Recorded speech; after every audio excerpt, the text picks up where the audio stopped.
Hello, ini part 2 tentang in-depth tentang analisa forecasting property dan sekarang kita bicara tentang historical analysis atau property cycle. Jadi property itu memiliki sebuah siklus dan seperti musim sebenarnya cuma ada 2 season. Di semua negara, di semua tempat di dunia itu hanya ada 2 musim, yaitu musim panas dan dingin. Sama seperti property. Musim itu cuma ada 2, musim enak sama musim gak enak. Udah selesai, gampang gitu aja. Musim enak itu ketika kita enak jualan, setengah mati kalau kita mau beli. Jadi ada masanya di Bali saya masuk tuh putus kuliah tahun 2010 sampai 2014 itu jadi buyer property setengah mati. Waktu itu internet belum terlalu kuat seperti sekarang, masih banyak yang jualan pakai Bali Pos. Jadi baca iklan, telepon, itu udah laku.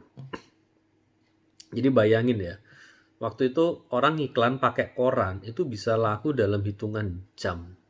Percaya nggak percaya kurang dari 24 jam sejak Anda iklankan properti Anda bisa laku. Kalau Anda jadi buyer, setengah mati nyari tanah, nyari rumah itu setengah mati. Awal-awal 2010. Itu namanya seller's market bahasa teknisnya.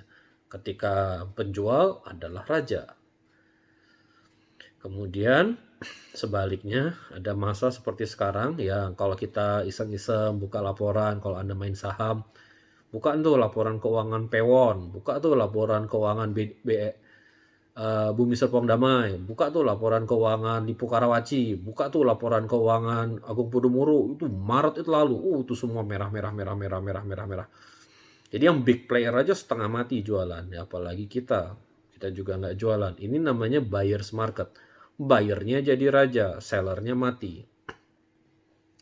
Jadi cuman ada 2 aja. Itu musim itu cuman 2 menurut pendapat saya.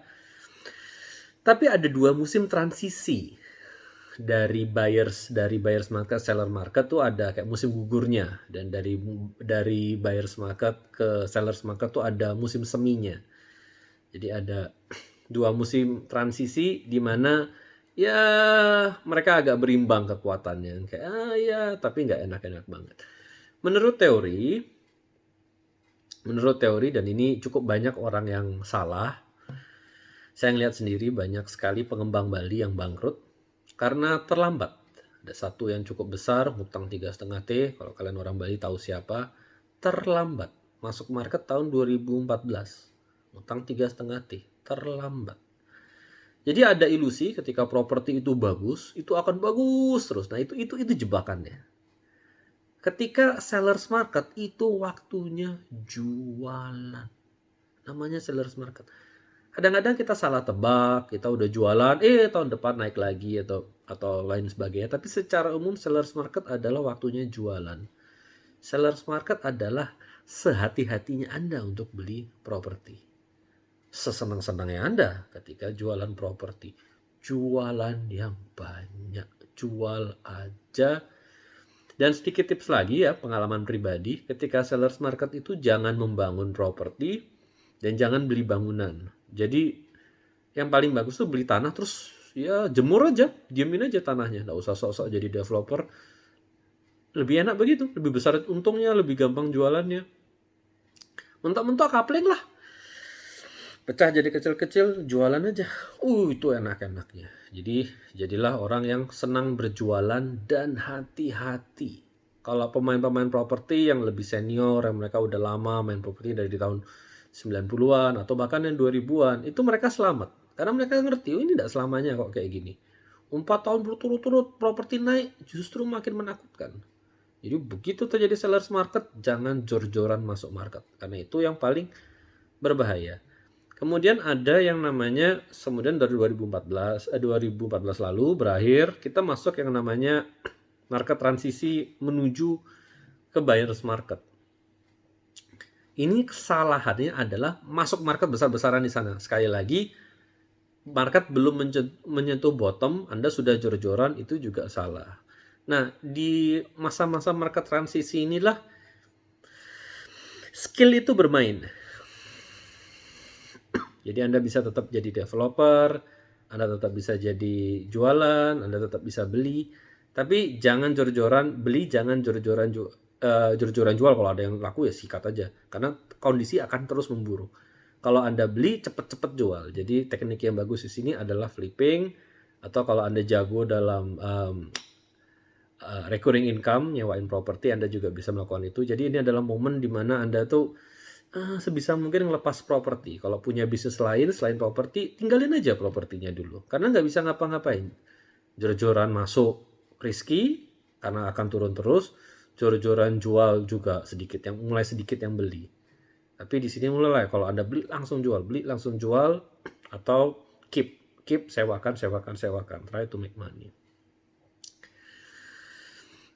Sekarang buyer's market. COVID-19 buyer's market. Sekarang seindah-indahnya jadi buyer. Kompetitor sedikit. Dan properti ini masih fisik ya, nggak seperti saham kan. Kalau kita saham, kita mau beli, kita lagi orang Indonesia lagi ada di Amerika pun kita tetap bisa beli saham. Ya begadang, tapi kita tetap bisa beli saham. Tapi transaksi properti itu kan butuh notaris, jadi butuh kehadiran secara fisik. Cukup banyak pengembang di Jakarta yang nggak senang ke Bali karena takut COVID, dan sebaliknya orang Bali nggak mau ke Surabaya karena takut COVID. Jadi sekarang ini kompetitor tuh secara fisik tuh berkurang. Kalau Anda mau beli, sekarang indah-indahnya mau beli properti, indah-indahnya. Nawar sekejam apapun, dulu tuh Anda diketawain atau Anda langsung dibuang. Sekarang Anda nawar sekejam apapun paling nggak didengerin. Mungkin ditolak juga, cuma paling nggak didengerin. Jadi sekarang adalah waktunya untuk mencari deal-deal yang ridiculous. Dan ini adalah buyer's market. Ya tentu saja adalah sekarang kan COVID, kita meskipun udah ketemu vaksinnya ya, Pfizer segala macam, tapi tetap mesti ada cadangan cash, tau lah. Secara umum tetap mesti ada manajemennya, tapi secara umum sekarang waktunya untuk beli. Kalaupun Anda bukan investor properti, mau beli rumah untuk dipakai sendiri, juga sekarang waktunya yang paling bagus. Now it's the time to buy. Dan sekali lagi, sama seperti seller's market, ini juga nggak berlangsung selamanya. Kesempatan seperti ini juga tidak akan datang dua kali. Perasaan Anda kalau Anda 2014 telat jualan, 2021, 2022, 2023, I don't know when. Tapi ketika sekarang sesi ini berhenti, Anda juga akan nyesel ketika nggak beli. Because now, it's the buyer's market. Setelah buyer's market, tidak langsung akan terjadi property booming, akan ada masa-masa transisi. Mulai ada buyer masuk, meskipun juga masih banyak yang jual. Sekali lagi, di market-market seperti itulah skill bermain. Dan menurut pendapat saya tidak pernah merasakan fase itu, karena ketika saya masuk properti, sudah berada dalam fase booming, jadi saya nggak pernah merasakan fase transisi itu. Tapi secara teori itu adalah fase ketika Anda menjadi developer, itu adalah fase ketika Anda membangun. Jadi ketika Anda beli tanah, anggaplah C 100 juta, bangun C 100 juta, Anda jual C 400 juta, Anda beli tanah lagi itu masih harganya 105, 110, masih ada chance untuk mendapatkan harga baru di harga yang murah. Ketika dulu di seller's market, Anda beli tanah 100 juta, bangun 100 juta, jual 400 juta, seneng, rasa pinter. Ketika Anda balik lagi, mau cari tanah di daerah yang sama, harganya udah 300 juta, ngomong apa? Jadi sebenarnya cuan Anda berapa? Nggak ada tuh. Gitu kan. Jadi dulu tuh, terus ngapain? Lebih baik beli tanah 100 juta, terus tunggu aja. Nggak usah kerja, nggak usah susah-susah, nggak usah ngeliatin kontraktor, nggak usah panas-panasan. Ketika selesai, jualan aja. Langsung 300 juta kan. Dulu di seller's market begitu.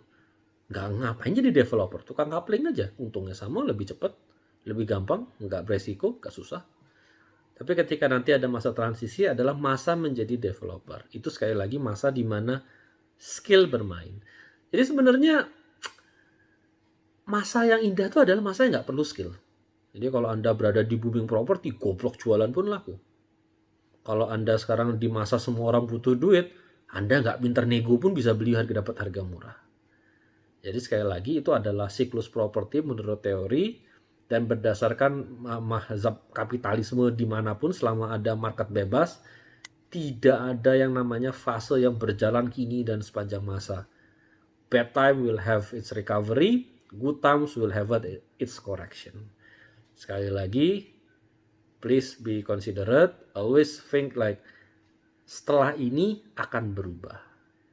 Jadi jangan sampai Anda salah langkah, karena kesalahan kan kadang-kadang fatal. Itu balik lagi lah kisah yang cukup ironis gitu.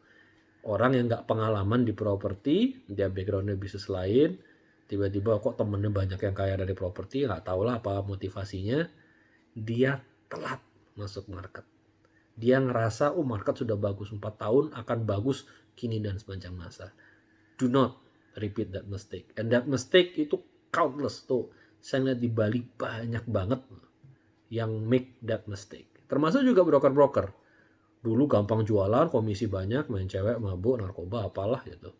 Sekarang tiba-tiba, waktu itu 2014 sampai sekarang 2020 jualan setengah mati. Jadi good times doesn't last forever, bad times doesn't last forever. Thank you.